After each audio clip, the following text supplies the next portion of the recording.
இப்போ வந்து மனிதர்களுக்கு ஏன் அதிகமாக நோய் வருது அப்படின்னா, இப்போ வந்து சின்ன குழந்தைகளில் வந்து நோய் ஏதாவது உடம்பு சரியில்லைன்னா எல்லாருமே நல்லா கவனிச்சுப்பாங்க. அம்மா அப்பாலாம் நல்லா கவனிச்சுப்பாங்க.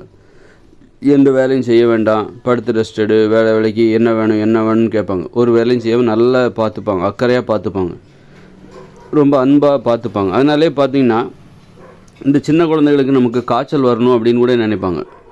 ஏன்னா காய்ச்சல் வந்தால் வீட்டில் எல்லாருமே நல்லா கவனிப்பாங்க, திட்ட மாட்டாங்க, அடிக்க மாட்டாங்க, வேலை சொல்ல மாட்டாங்க, ஒரு வேலை செய் இந்த வேலை செய்ய படி அப்படின்லாம் எதுவுமே சொல்ல மாட்டாங்க.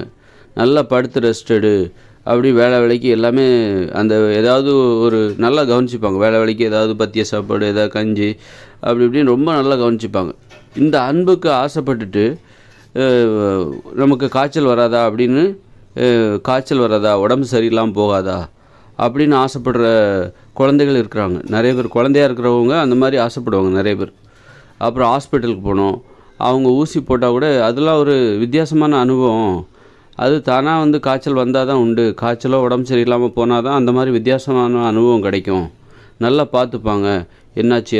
அப்போ இந்த மாதிரியான அன்புக்கு ஆசைப்படுறவங்க ஆசைப்படுற அந்த குழந்தைகள் இருக்காங்களோ அவங்க என்ன பண்ணுவாங்க, அப்போ நமக்கு உடம்பு சரியில்லாமல் போகணும், உடம்புக்கு ஏதாவது சரியில்லாமல் போகணும், ஏதாவது நோய் வரணும் அப்படின்னு கூட ஆசைப்படலாம்.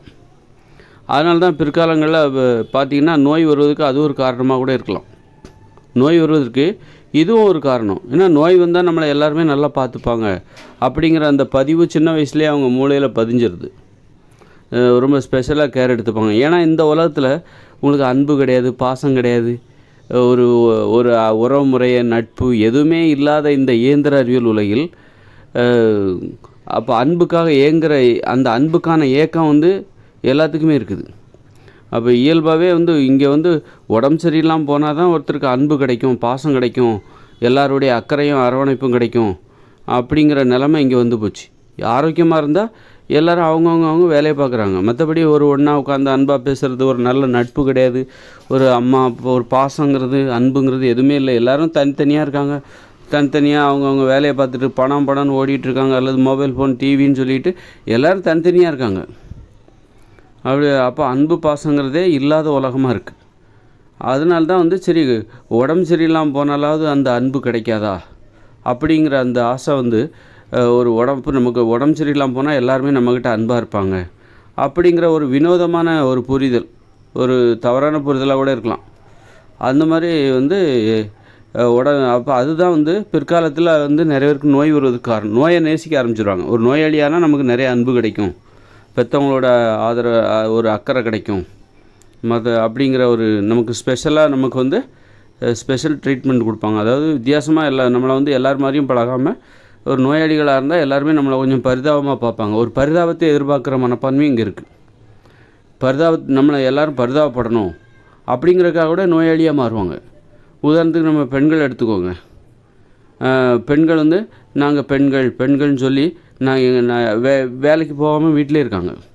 பெண்கள்ங்கிற அந்த இதை வச்சு பரிதாபத்திற்குரியவர்களாக தங்களை சித்தரித்து அதன் மூலம் பெண்கள்ங்கிற ஒரு விஷயத்தை வச்சுக்கிட்டு அவங்க அதுக்கான சலுகைகள், என்ன சலுகை, வேலைக்கு போக வேண்டாம், வீட்டிலே இருக்கலாம், இந்த மாதிரி அப்போ பரிதாபத்தின் மூலமாக அவர்கள் அந்த சலுகையை பெறுகிறார்கள். அப்போ வேறு என்ன வகையிலெல்லாம் பரிதாபத்தை பெற முடியும்? பிறரின் பரிதாபத்தை பெறுவதற்கு வேறு என்ன வழி இருக்குது? நோயாளியானால் பிறருடைய பரிதாபத்தை சம்பாதிக்கலாம். பெண்களாக இருந்துட்டால் பிறருடைய பரிதாபத்தை சம்பாதிக்கலாம். அந்த மாதிரியெல்லாம் கூட அந்த மாதிரியான வினோதமான ஒரு ஆசை இதெல்லாம் கூட நோய்கள் வருவதற்கு காரணமாக இருக்குது. நோய்களை மனிதர்கள் விரும்பி தான் ஏற்றுக்கிறாங்க. அது ஒன்றும் தெரியாமலாம் வரல, விரும்பி தானே. இப்போ நோய்களை தருகிற உணவில் தானே மனிதங்க ஆசையாக சாப்பிட்டுட்ருக்காங்க. சோறு, பூரி, பொங்கல், தோசை, பிரியாணி, பப்ஸு, கேக்கு இதெல்லாம் எவ்வளோ ஆசையாக சாப்பிட்றீங்க அப்படின்னா உங்களுக்கு நோய்கள் வரணுங்கிறது அவ்வளோ ஆசையாக இருக்குது. நீங்கள் இந்த உணவுகளெல்லாம் சாப்பிட்றீங்களா, உப்பு போட்டு சமைச்ச சாப்பாடு எவ்வளோ ஆர்வமாக சாப்பிட்றாங்க அப்படின்னா என்ன அர்த்தம்?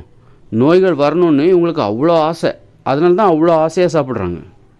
இந்த சாப்பாட்டு மேலே பிரியாணி அவ்வளோ ஆசையாக சாப்பிட்றாங்க அப்படின்னா என்ன அர்த்தம்? நோய்கள் வர வைக்கிறதுக்காக தான் அவ்வளோ ஆசை. அதை சாப்பிட்டா நோய் வரும் அப்படின்னா நோய்களை வர வச்சுக்கிறதுக்காக தானே அவங்க அவ்வளோ ஆசையாக சாப்பிட்றாங்க. அப்படி தானே அது அர்த்தம். அதனால் நோய்கள் வருவதற்கு இதுவெல்லாம் ஒரு காரணமாக இருக்கிறது. இந்த மாதிரி நம்ம மேலே ஸ்பெஷல் கேர் எடுத்துப்பாங்க, நம்ம மேலே அக்கறையாக இருப்பாங்க, நம்மளை ஒரு பரிதாபத்திற்குரியவளாக பார்ப்பாங்க, நம்ம மேலே பாசமாக இருப்பாங்க, நமக்கு ஒரு தனிப்பட்ட முறையில் முக்கியத்துவம் கொடுப்பாங்க.